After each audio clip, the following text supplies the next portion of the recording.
اور آپ کو 6 بندے مل گئے، 7واں بندہ نہیں ملا، تلاش میں ہیں، اور وہ دشمن باپ کا، آپ کی قوم کا، آپ کے قبیلے کا، آپ کی برادری کا پیغام بھیجتا ہے کہ اسے کوئی بندہ نہیں ملا تو میرا حصہ ڈالیں، دیکھا میں 2 حصوں کے پیسے جیب سے بھر لوں گا، قوم کے دشمن کا حصہ نہیں ڈال سکتا۔ ارے جو اللہ کے ساتھ شرک کرتا ہے کیا وہ رب کا دشمن نہیں ہے؟ جو محمد صلی اللہ علیہ وسلم کو اللہ کے نور کا ٹکڑا سمجھتا ہے کیا وہ اللہ کا دشمن نہیں ہے؟ جو اپنے پیر و فقیر کو یہ سمجھتا ہے کہ وہ اللہ کے روپ میں دنیا میں آئے ہیں کیا وہ اللہ کا دشمن نہیں ہے؟ جو شرک کرتا ہے وہ اللہ کا دشمن ہے۔ باپ کے دشمن کے بارے میں اتنی نفرت رکھتے ہو، رب کے دشمن کے بارے میں دل میں کوئی غیرت نہیں ہے۔ مشرک کا حصہ قربانی میں نہیں ڈالا جا سکتا۔ جن جانوروں میں حصے ڈالے جاتے ہیں تو اس میں ضروری ہے کہ سارے کے سارے شرکاء جو ہیں وہ سنی صحیح العقیدہ ہوں، اور نمبر 2 ان سب کی نیت جو ہے وہ نیت تقرب ہو، یعنی نیکی کی نیت ہو۔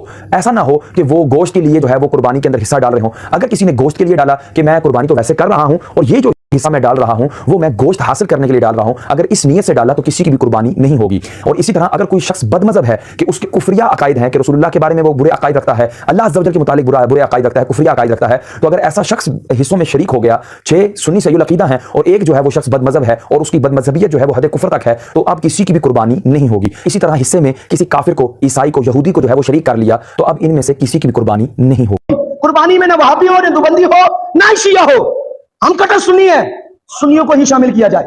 عاشقان رسول ہی قربانی کے حصوں میں شامل ہو تب ہی قربانی ہوگی۔ تو وہ بندہ قربانی میں شامل ہو جائے جو کہے کہ نبی کی شہزادی نہیں ہے، معاذ اللہ ایک ہی شہزادی ہے، 3 شہزادیوں کا انکار کر دیتا ہے، ابو بکر صدیق حضرت عمر پر بھونکتا رہے، وہ ہماری قربانی میں کیسے شامل ہو جائے؟ میں نے ایک جگہ یہ مسئلہ بیان کیا تو مجھے کہتے ہیں جی کوئی نہیں، گزارا کرنا پڑتا ہے۔ اور میں کہا اگر تم گزارا کرتے ہو نا تو تمہیں اللہ تبارک و تعالیٰ کے لیے تم قربانی کر رہے ہو، جس رب کے لیے قربانی کر رہے ہو اسی کے محبوب کے گستاخ، اسی کے محبوب کی آل کا گستاخ، اسی کے محبوب کے صحابہ کا گستاخ، اگر تم نے اس سے بھی رشتہ داریاں نبھانی ہے تو تمہارے رب کو تمہاری قربانی کی کوئی ضرورت نہیں، کوئی ضرورت نہیں ہے۔ شیعہ کی شرکت سے قربانی کا کیا حکم ہے؟ چنانچہ شیعہ کافر ہے، شیعہ ہو، شکیل فتنہ ہو، قادیانی ہو، یا اس طریقے سے بھویرا وغیرہ یا آغا خانی وغیرہ جو ہے یہ سب دائرہ اسلام سے خارج ہے۔ تو اگر کسی جانور میں اس کا حصہ رکھ لیا گیا ہے چوری چھپ کے تو پھر ایسی صورت میں یہ جاننا چاہیے کہ کسی کی بھی قربانی اس صورت میں جائز نہیں ہوگی۔ تفصیل کے لیے بینات شیعہ نمبر کا فتاوی ماہ نامہ بینات جلد نمبر 50 کا مطالعہ کیا جائے۔ ماہ نامہ بینات خصوصی اشاعت کے ساتھ جو ہے نقل کیا۔ اسی بسم اللہ والصلاۃ والسلام علی رسول اللہ وآلہ وعلی السلام علیکم ورحمۃ اللہ وبرکاتہ۔ قربانی ہر صاحب استطاعت مسلمان کے اوپر اللہ رب العزت کی جانب سے فرض ہے۔ ہر سال عید الاضحیٰ کے موقع پر مسلمان قربانی کرتے ہیں، جانور ذبح کرتے ہیں، خواہ سنی ہو یا شیعہ ہو، اور اپنی اپنی استطاعت کے مطابق جانور ذبح کیا جاتا ہے۔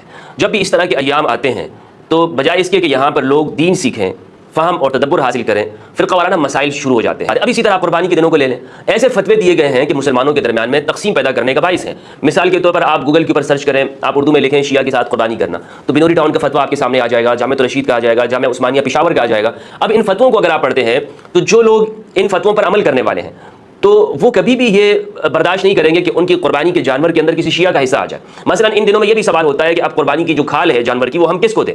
کسی شیعہ ادارے کو ہم دے سکتے ہیں یا نہیں دے سکتے؟ کسی ایسے شخص کو دے سکتے ہیں کہ جو ضرورت مند ہے اور وہ شیعہ ہے؟ کیا فقہ جعفریہ کے مطابق فقہ حنفیہ کے ساتھ گائے کی قربانی میں حصہ ڈالنا جائز ہے؟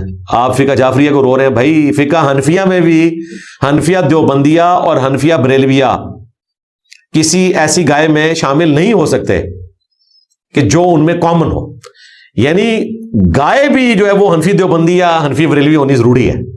اہل حدیث کو تو آپ چھوڑ دیں، وہ تو کسی کھاتے میں نہیں نا، اور اہل تشیع تو اس سے بھی بڑھ کے کسی کھاتے میں نہیں ہے۔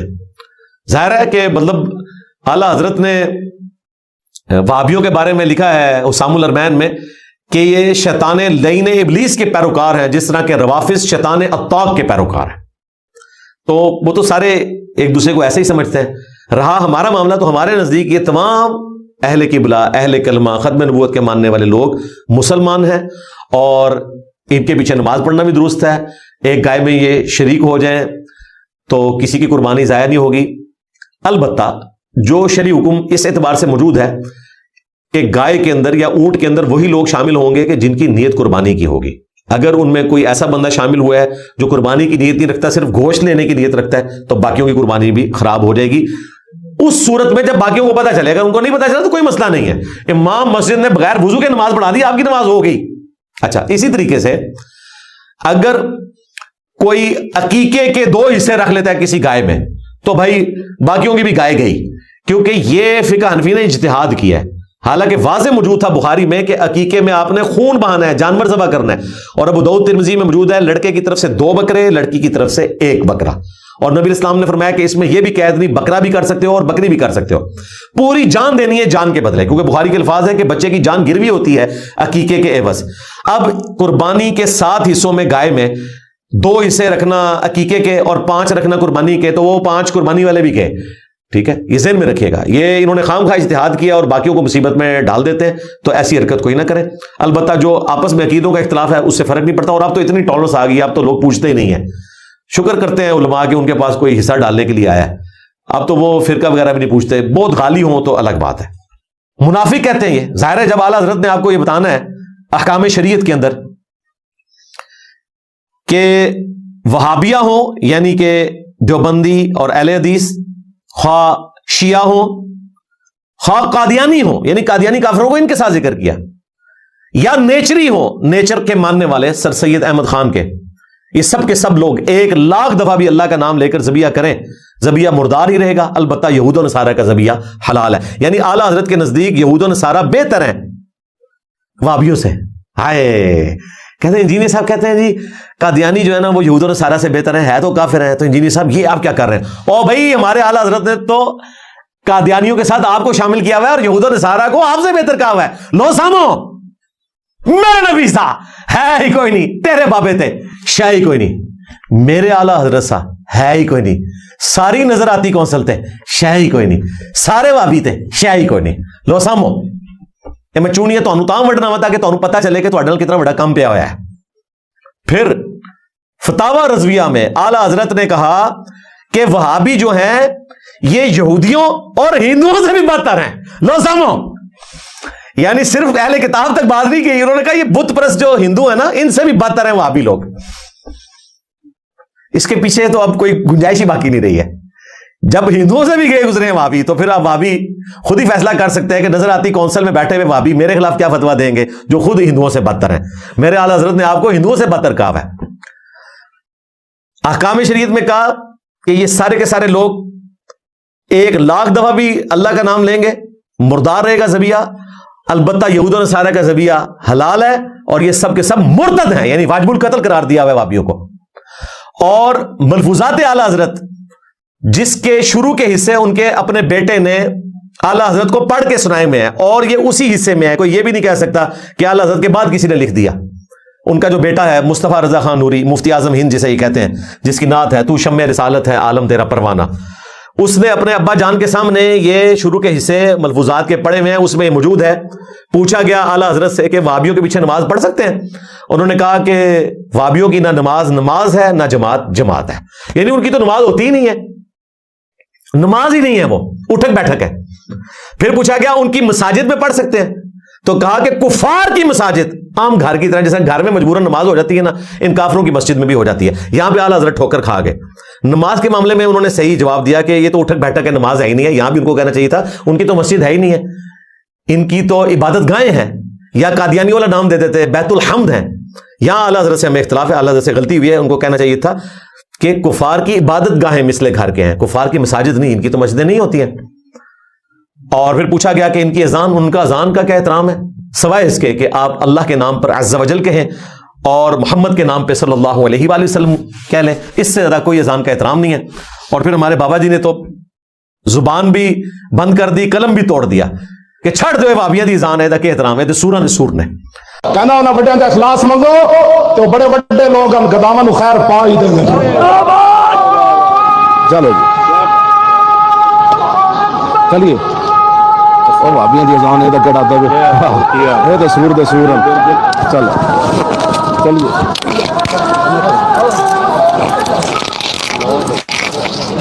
تو انہوں نے تو پھر اعلیٰ حضرت کے نامکمل مشن کی تکمیل کر دی۔ یہ اعلیٰ حضرت تمہیں سمجھتے ہیں۔ حسام الحرمین میں اعلیٰ حضرت نے لکھا چوتھا فرقہ وہابیہ شیطانیہ، یہ شیطان لعین ابلیس کے پیروکار ہیں، جس طرح روافظ شیطان عطاق کے پیروکار ہیں۔ یعنی کہتے ہیں کہ روافظ جو ہیں یعنی شیعہ وہ چھوٹے شیطان کے پیروکار ہیں، جو بڑا شیطان ہے جو آدم علیہ السلام کے مقابلے پہ آیا تھا اس کے مقلد جو ہے نا یہ وہابی لوگ ہیں۔ لو سامو، اعلیٰ حضرت جیسا ہے ہی کوئی نہیں، تیری نظراتی کونسل تے شاہ ہی کوئی نہیں۔ ٹھیک ہے، اعلیٰ حضرت نے تھوڑا ایمان پہلے ہی فارغ کیتے ہیں، تسی میرے ایمان کا فیصلہ کرنا ہے جنہوں نے اپنا ایمان فارغ ہویا ہے۔ ظاہر اعلیٰ حضرت کا فتویٰ تو سب سے بڑھ کر ہے۔ تو میں نے احکام شریعت کا حوالہ دیا، حسام الحرمین کا حوالہ دیا، حسام الرحمن میں تو انہوں نے دوسری جگہ لکھا ہے یہ سب کے سب مرتد ہیں، یعنی واجب القتل ہیں، یہ بھی لکھا ہے، اور فتاوی رضویہ کا حوالہ دے دیا۔ یہ 4 کے 4 حوالے انشاءاللہ میں ڈسپلے کر دوں گا، پھر آپ کو اندازہ ہوگا کہ ان کو جو تکلیف ہے کہ فکر اعلیٰ حضرت چھوڑ چکے ہیں علماء، اس کا مطلب کیا ہے، کیونکہ اعلیٰ حضرت کی تو فکر یہی ہے کہ سارے کافر ہیں سوائے ان کے ماننے والوں کے، جو انہوں نے دین کو سمجھا اور دین سمجھانے کی کوشش کی، بس وہی فہم درست ہے، باقی سب کے سب فارغ ہیں، یعنی وہی جہنمی فرقے جو یہ کہہ دیتے ہیں۔ تو اس حوالے سے ہم مفتی مشاہد صاحب کے ساتھ ہیں کہ واقعتاً ان کے کافی علماء الحمدللہ فکر اعلیٰ حضرت چھوڑ چکے ہیں۔ آپ کے لیے جو ہے وہ غم کی بات ہے، ہمارے لیے خوشی کی بات ہے کہ فرقہ واریت سے نکلنا شروع ہوئے ہیں، یہ الحمدللہ۔ کوشچن ہے ذوالحجہ 1440 ہجری کی آمد ہے، اور اسی کانٹیکسٹ میں قربانی سے متعلق ایک کریٹیکل سوال ہے۔ سوال یہ کہ اہل حدیث کا موقف ہے کہ اگر کوئی ایک بندہ بھی کلمہ گو مشرک گائے کے 7 حصوں میں شامل ہو جائے تو باقی 6 حصے مردود ہو جائیں گے۔ سیم یہی جذبات بریلوی حضرات ان کے بارے میں رکھتے ہیں کہ بد مذہب کی شمولیت سے باقیوں کی قربانی ضائع ہو جائے گی، تو آپ کا اس کے بارے میں کیا موقف ہے، اور قربانی کے احکام و مسائل پہ کوئی لیکچر ہو تو وہ بھی بتا دیں۔ قربانی کے احکام و مسائل پہ میرا ڈیٹیل لیکچر ہے، قربانی کا فلسفہ، اس کی اہمیت اور 17 فقہی احکام و مسائل۔ مسئلہ نمبر 52، آپ قربانی اور ساتھ انجینئر محمد علی مرزا لکھیں تو وہ آپ کے سامنے ویڈیو کھل کے آ جائے گی۔ قربانی سے ریلیٹڈ دنیا جہان کا کوئی مسئلہ تھا، چاہے وہ جدید تھا یا قدیم تھا، میں نے مینیجیبل فارم میں قرآن و سنت کے دلائل کے ساتھ اسے کور کیا۔ اب اس میں مزید ویلیو ایڈیشن کر دی ہمارے غلام محی الدین بھائی نے، انہوں نے جو چینل بنایا ہوا ہے راہ ہدایت کے نام سے، اس پہ انہوں نے میری انہی ویڈیوز کے چھوٹے چھوٹے کلپ کاٹ کے اور باقاعدہ احادیث کے JPGs بھی ڈسپلے کروا دی ہیں۔ جو میں نے صرف حدیثوں کے نمبر بتائے تھے، حدیثیں بیان کی تھیں، وہ انہوں نے انہی نمبر سے حدیثیں اٹھا کے ڈسپلے بھی کروا دی ہیں، اور وہ انشاءاللہ تعالیٰ کچھ کلپس اس کے اپلوڈ ہو چکے ہیں، ہو جائیں گے انشاءاللہ، تو وہ اویلیبل ہیں۔ اب آپ اس سوال کی طرف آ جائیں کہ یہ حقیقت بات ہے، آج کل آپ جمعے کے خطبوں میں جو ذرا دلیر ہیں وہ جمعے کے خطبے میں بھی بیان کر دیتے ہیں، اور ویسے نجی محفلوں میں تو یہ بات کرتے ہیں، یعنی اہل حدیث یہ بات کہتے نظر آئیں گے کہ اگر کسی بریلوی نے، دیوبندی نے، شیعہ نے بیچ میں حصہ ڈال دیا تو وہ کہتے ہیں چونکہ ہمارے نزدیک وہ کلمہ کو مشرک ہیں، تو مشرک کا تو کوئی عمل قبول نہیں ہوتا، لہٰذا باقی ساروں کی بھی قربانی ضائع جائے گی۔ اور بریلوی اس کے اگینسٹ جو ٹرمز استعمال کرتے ہیں وہ بد مذہب استعمال کرتے ہیں۔ وہ کہتے ہیں اگر کوئی بد مذہب، کوئی نجدی، کوئی گستاخ آپ کے گائے کے حصے میں شامل ہو گیا تو باقیوں کی بھی قربانی ضائع جائے گی۔ تو سر دیکھ لیں، دونوں طرف سیم جذبہ ہی پایا جاتا ہے، ٹھیک ہے نا، فرق تو کوئی نہیں، ایک بیماری ہے جو مختلف شکل میں نظر آ رہی ہے۔ تو یہ دونوں کی جذباتی ڈاکٹرائن ہے، اس کا ریلیجن کے ساتھ کوئی قطعاً لینا دینا کچھ نہیں ہے۔ اگر کوئی اتنا دلیر ہے نا تو یہ قربانی کے چکروں کو چھوڑ کے نا سب سے پہلے جو ہے وہ اسمبلی میں قرارداد لے کے آئی جائے، یا کئی سپریم کورٹ میں پٹیشن فائل کی جائے کہ اہل حدیث یہ پٹیشن فائل کریں کہ جی ہمارے نزدیک ہمارے علاوہ جتنے کلمہ گو ہیں، ان مشرک ہیں، ان کو اسلام سے باہر نکالیں اور صرف اہل حدیث کو مسلمان ڈکلیئر کیا جائے، اور جو باقی ہیں وہ اہل حدیث کے خلاف کر دیں۔ اور اہل حدیث سب سے پہلے تو یہ جرت کریں نا کہ سعودیہ والے جن کا ایجنڈا یہاں پہ وہ لانچ کر رہے ہوتے ہیں وہاں سے امداد لے کے، سب سے پہلے سعودیہ والوں کو اس کے اوپر کنونس کریں کہ جی ہمارے نزدیک بریلوی اور دیوبندی مشرک ہیں، چونکہ تقلید کرتے ہیں اور تقلید شرک ہے، اور اہل حدیث جو اہل تشیع ہیں وہ بھی مشرک ہیں، تو لہٰذا ان کا حرم میں داخلہ بند کیا جائے، کیونکہ قرآن میں آیا کہ مشرک حرم میں داخل نہیں ہو سکتا۔ تو یہ ان کو اپنے بزرگوں کو تو منوا کے بتائیں، تو آپ کا کیا خیال ہے، منوا لیں گے وہ؟ اور ان کو ساتھ یہ بھی کہیں کہ آج تک آپ نے ان لوگوں کو حج اور عمرے پہ لا کے سعودی ایئر لائن کی جتنی کمائی کی ہے وہ بھی حرام ہے، کیونکہ آپ نے غلط کام کے اوپر معاونت کی ہے، کیونکہ مشرکین کو آپ لے کے آئے ہیں، اللہ کی نافرمانی کروائی ہے آپ نے۔ اللہ نے کہا تھا یہاں پہ مشرک کا داخلہ منع ہے اور آپ کرواتے رہیں، وہ آپ ساری کمائی بھی آپ کی حرام ہے۔ تو یہ اس طریقے سے کرالریز بنا کے کہاں تک بات جائے گی؟ تو ایسا کبھی بھی نہیں کوئی کرے گا۔ اس کی وجہ یہ ہے کہ ان کو بھی پتہ ہے کہ یہ عقیدے کی خرابیاں قطعاً کسی کو اسلام سے باہر نہیں نکالتی۔ آپ کسی کو بدعتی، کلمہ گو مشرک، بد مذہب یا اس طرح کی اگر ادبی گالیاں دینا بھی چاہتے ہیں نا، اللہ کے فضل سے ابھی تک کسی کی جرت نہیں ہوئی کہ ایک دوسرے کو کافر کہے۔ پاکستان میں ایک جماعت آئی تھی، وہ اپنی موت خود مر گئی، جنہوں نے ٹائلٹس کے اندر بھی شیعہ کافر کے نعرے لگائے اور اس طرح کی چیزیں۔ آج خود ان کا اپنا مکتبہ فکر جو ہے وہ کانوں کو ہاتھ لگا رہے کہ یہ کیا مصیبت ہمارے اوپر مسلط ہوئی تھی۔ میں اکثر کہتا ہوں کہ دیوبند کا جنازہ نکل جاتا اگر تبلیغی جماعت نہ ہوتی۔ تبلیغی جماعت ایک ماڈریٹ راستے پہ چلی جس کی وجہ سے آج دیوبندیت بچ گئی ہے، ادروائز جس طریقے سے دیوبندیت ہائی جیک ہوئی تھی دہشت گرد تنظیموں کے ہاتھوں، جنہوں نے سنی شیعہ یہاں پہ اختلاف شروع کیا، اس کا اعلی کار نہ تو بریلوی بنے تھے نہ اہل حدیث بنے تھے، دیوبند کے لوگوں کو انہوں نے یوٹیلائز کیا۔ یہ سارا بیڑا غرق ہو جاتا اگر تبلیغی جماعت نہ ہوتی۔ تبلیغی جماعت نے کافی حد تک ان کی ساکھ کو بچایا۔ تو یہ بھی لوگ اب اپنی موت مر چکے ہیں، آپ کو پتہ ہے۔ اب تو صورتحال پاکستان میں اس وقت اس حوالے سے فضا جو ہے وہ کافی جو ہے وہ سازگار ہے، اللہ کا شکر ہے، ضرب عضب کے بعد یا یہ رد الفساد کے بعد میں تو پرسنلی بہت خوش ہوں۔ اس کی وجہ ہے کہ ہمارے لیے تو بس اسٹیبلٹی نہیں تھی ان مولویوں کے، یعنی ان مگرمچھوں کے ہوتے ہوئے کہ ہم دعوت و تبلیغ کا کام کر سکتے، یہ فوراً چڑھ دوڑتے تھے، تو اللہ کا شکر ہے کہ اب سکون آ گیا۔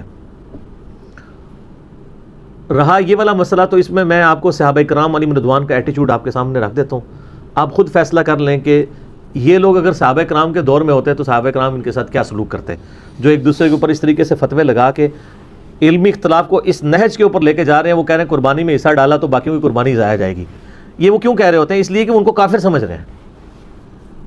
اگر وہ مسلمان سمجھ رہے ہوں تو یہ نہ کہیں، ویسے آپ پوچھیں گے نا تو وہ کہیں گے نہیں نہیں ہم کافر تو نہیں کہتے ہیں، ہم تو کہتے ہیں گمراہ ہیں۔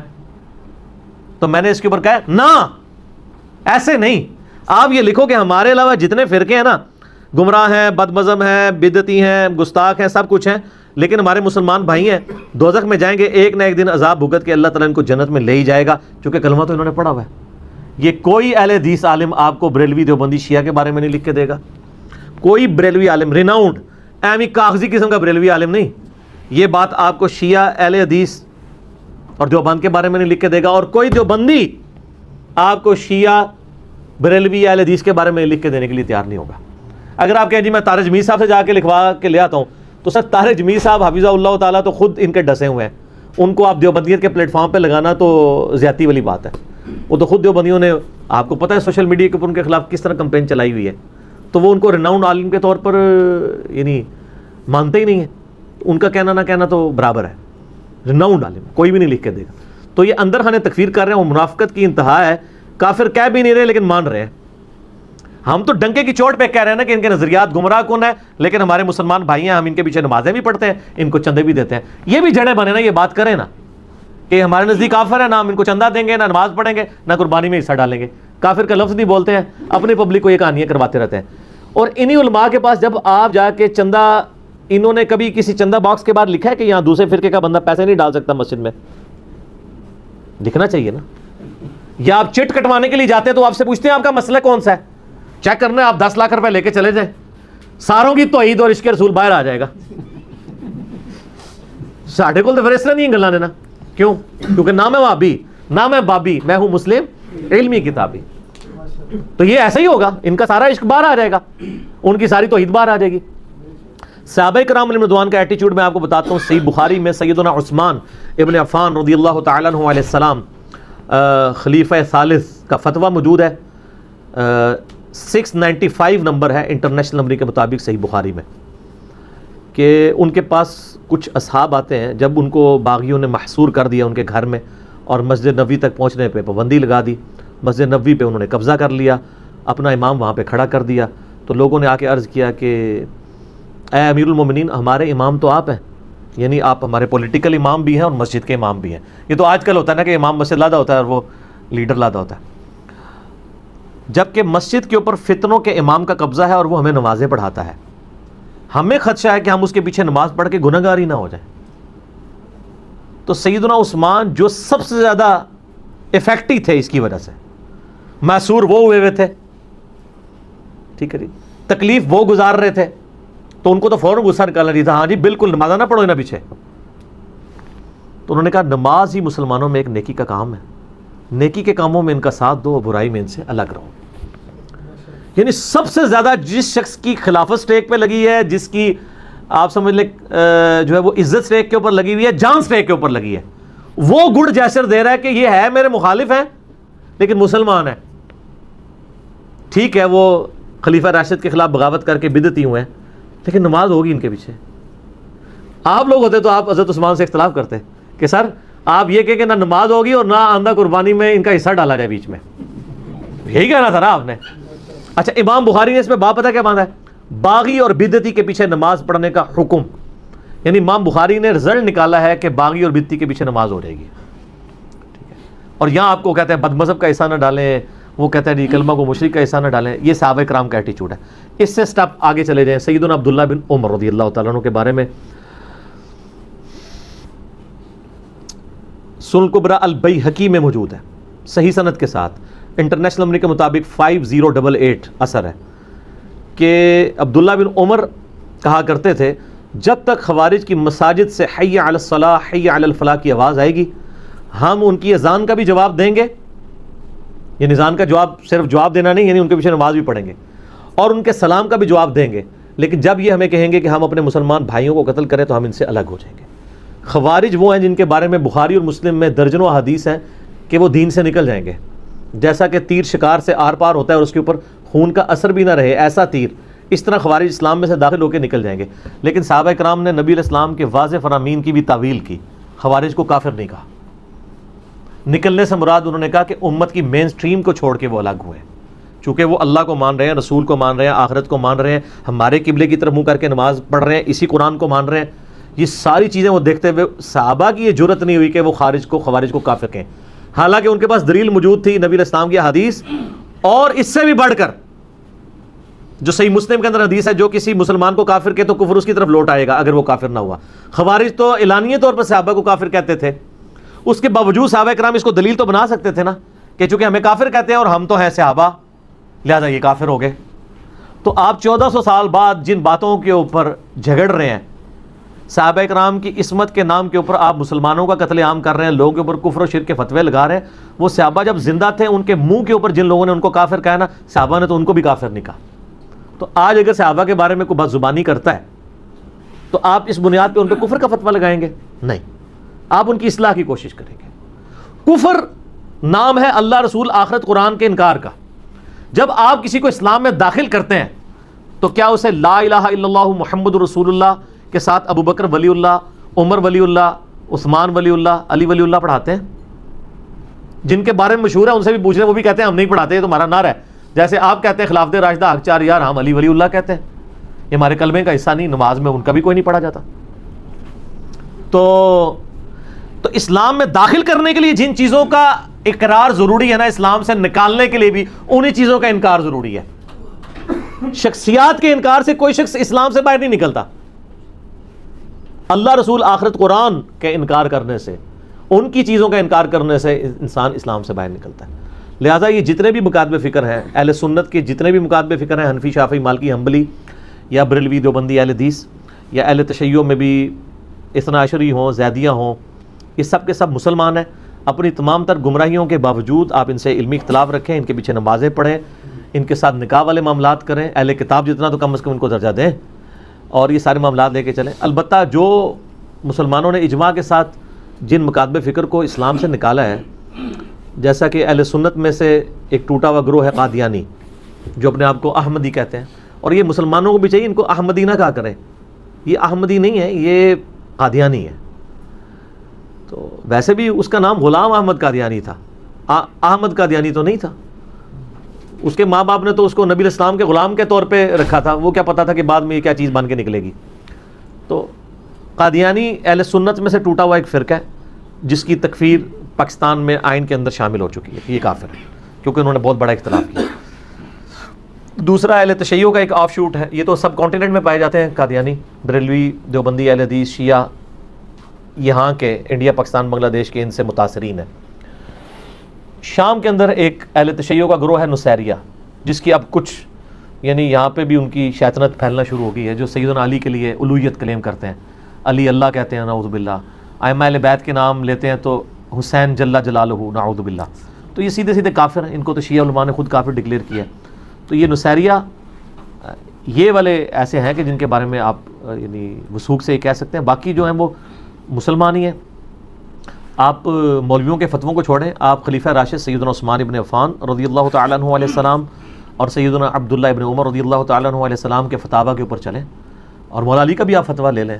دیکھیں خوارج سے سب سے زیادہ تکلیف سیدنا علی کو پہنچی ہے، ٹھیک ہے جی۔ المصنف ابن ابی شیبہ میں موجود ہے، المستدرک الحاکم میں موجود ہے۔ مولا علی سے پوچھا گیا کہ بتائیے یہ خوارج جو ہیں یہ کافر ہیں؟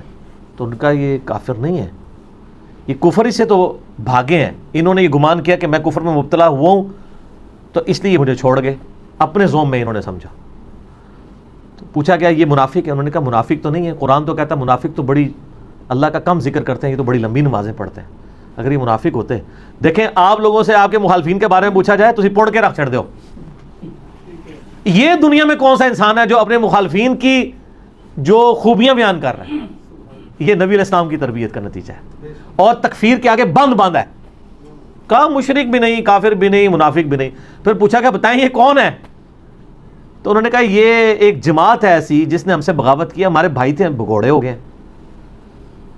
کیونکہ اگر وہ کافر بھی نہیں، منافق بھی نہیں، تو تیسری کیٹیگری مسلمان ہی بچتی ہے.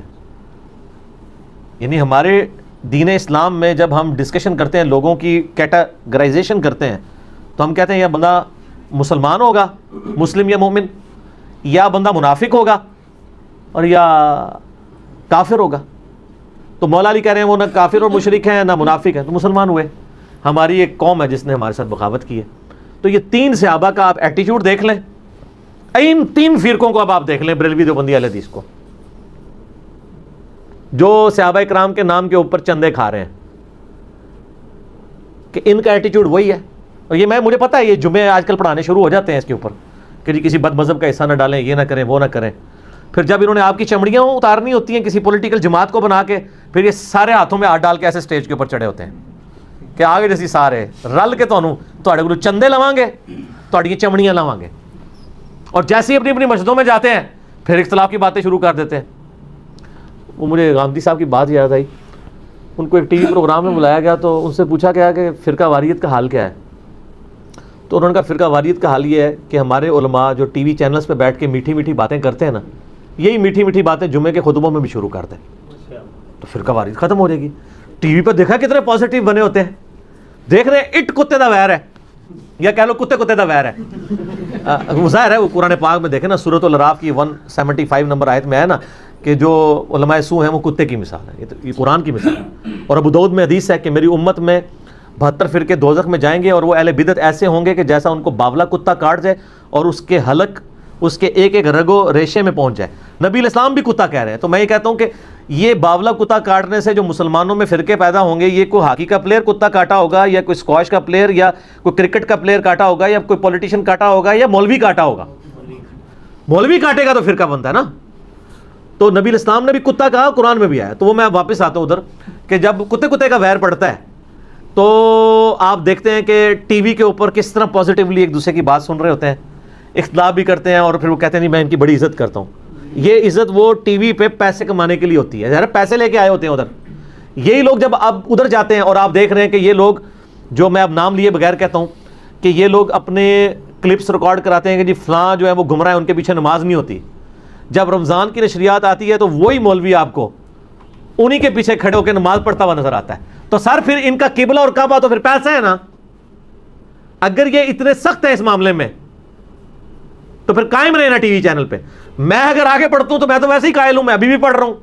ہمارے ساتھ جتنے لوگ اللہ کے لیے اٹیچ ہیں تو وہ تو نماز پڑھتے ہیں، ہم منافقت تو نہیں کرتے. لیکن یہ لوگ کیا کرتے ہیں، ویسے اپنی پبلک میں اور بات کرتے ہیں، جب ٹی وی کے اوپر آتے ہیں تو ایک دوسرے کے پیچھے نمازیں بھی پڑھتے ہیں. تو وہاں کہا کریں کہ ہم جو کچھ کرتے رہیں، کہانیاں کرواتے رہیں. اور ان کو بالکل کوئی اس وقت حیا تک نہیں آتی ہے کہ ہم نے 2 اپنے چہرے کیوں رکھے ہوئے. ان کی کامیابی کا، دنیا میں کامیابی کا راز ہی 2 چہرے ہیں. یاد رکھیے گا، دنیا میں منافقت کامیاب ہے، یہ ذہن میں رکھیے گا. سچی بات تو سر، اگر سچی بات بولنا کامیابی ہوتی نا دنیاوی، تو سب سے زیادہ کامیاب پیغمبر ہوتے ہیں دنیاوی طور پہ.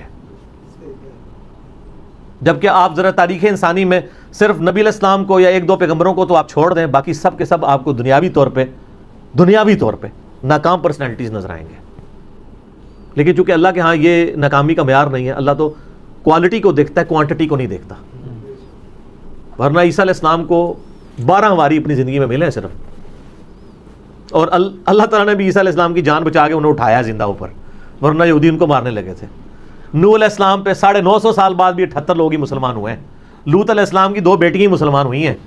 ابراہیم علیہ السلام کی بھی 2 بیویاں، اور قرآن میں سورہ عنکبوت میں آتا ہے ایک لوط ان پر ایمان لایا.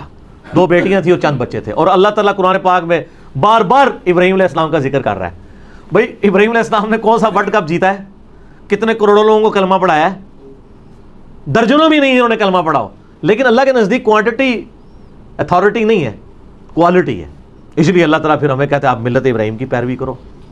بار بار نبی علیہ السلام کو بھی حکم ہے، آپ کی امت کو بھی، بل ملت ابراہیم حنیفا وما کان من المشرکین ما کان ابراہیم یہودی ولا نصرانی ولکن کان حنیفا مسلما وما کان من المشرکین. بار بار ابراہیم اور ابراہیم ہو رہی ہے علیہم السلام اجمعین. تو میرا تو موقف یہ ہے کہ یہ دونوں جھوٹ بول رہے ہیں اور بس چندوں کی اور کھالوں کی گیم ہے ساری. اور اس کا ثبوت بھی میں آپ کو بتا دوں, میں نے کئی دفعہ یہ بات کی ہے کہ اگر ان کا بس چلے تو قربانی والے دن آپ کی بھی کھال اتار کے لے جائیں. مختلف مکاتب فکر کو تو چھوڑ دیں, ایک مکتب فکر کی جو ایک سے زیادہ جماعتیں بنی ہوئی ہیں وہ کیوں ایک دوسرے کے پاس آپ کو قربانی کا حصہ کیوں نہیں ڈالنے دیتے؟ وہاں تو پھر عقیدہ بھی ایک ہے نا, اجازت دیتے ہیں. آپ کو پتہ ہے اہل حدیث میں, بریلویوں میں, دیوبندیوں میں کتنی, مثلا میں اب نام لے کے بتا دیتا ہوں, یعنی بریلویوں میں آپ کو ڈاکٹر تعلق قادری صاحب کی ایک جماعت ملے گی اور دوسرے الیاس قادری صاحب کی, کیا ایک دوسرے کی طرف وہ جانے دیں گے؟ اہل حدیث میں آپ کو جماعت الدعوہ ملے گی, جمعیت اہل حدیث ملے گی, کیا ایک دوسرے کے پاس جانے دیں گے؟ ناٹ ایٹ آل, کبھی بھی نہیں جانے دیں گے. کیوں؟ اس لیے کہ وہ چندوں کی گیم کے اوپر چل رہے ہیں سارے کا سارا, ان کا سارے کا سارا معاملہ چندے کے اوپر چل رہا ہے. اگر وہ کہیں کہ عقیدے کا اختلاف کوئی ہمارے لیے ایشو نہیں ہے, ہم تو عقیدہ تو ایک ہی ہے, بس یہ فروعی اختلاف ہے, تو ایک دوسرے کے پاس جانے دینا. کیوں نہیں جانے دیتے ہیں؟ ناٹ ایٹ آل, کبھی بھی نہیں جانے دیں گے. تو سر یہ تو پرانی بات ہے کہ فلانے کا حصہ ڈالنا ہے, فلانے کا حصہ نہیں ڈالنا. اللہ کے بندو, یہ تو ایک مکتب فکر میں آپس میں اتنے پھوٹ پڑی ہوئی ہے. تو ہمارے پاس تو پھر اس طرح کی سچی باتیں ہیں, چاہے کسی کو بری لگیں, لیکن یہ ریالٹی ہے. اور یہ میں نے آ کے ان میں کو پھوٹ نہیں ڈلوائی ہے, میرے سے پہلے کی ڈلی ہوئی تھی. میں تو صرف آپ کو بتا رہا ہوں کہ یہ آپ کو کہانیاں کروا رہے ہیں. تو ان کو برا لگتا ہے کہ یہ ہائی لائٹ ہمیں کرتا ہے. دیوبندیوں میں بھی آ جائیں آپ, حیاتی اجازت دیں گے کہ مماتیوں کے پاس حصہ ڈالیں, اور مماتی کہیں گے حیاتیوں کے پاس ڈالیں؟ کبھی بھی نہیں. شیعہ میں بھی آپ دیکھ لیں دو پارٹیاں ہیں, ایک علماء کا طبقہ ہے, ایک ذاکرین کا ہے. اسی طرح ہی ان کی تفریق ہوئی ہوئی ہے. اور ماشاءاللہ آپ دیکھ لیں آج کل سوشل میڈیا کی برکت سے یہ ہوا ہے کہ ان سارے لوگوں کی جو اس طرح کی ڈھکی چھپی دشمنیاں تھی نا, کھل کے سامنے آ گئی. ہمیں کوئی اب بتانا نہیں پڑتا, آپ خود جا کے دیکھ لیں. تو اس کے بعد انشاءاللہ ایک وقت آئے گا کہ آپ بھی جھوم کے کہیں گے کہ نہ میں وہابی, نہ میں بابی, میں ہوں مسلم, علمی کتاب. ٹھیک ہو گیا.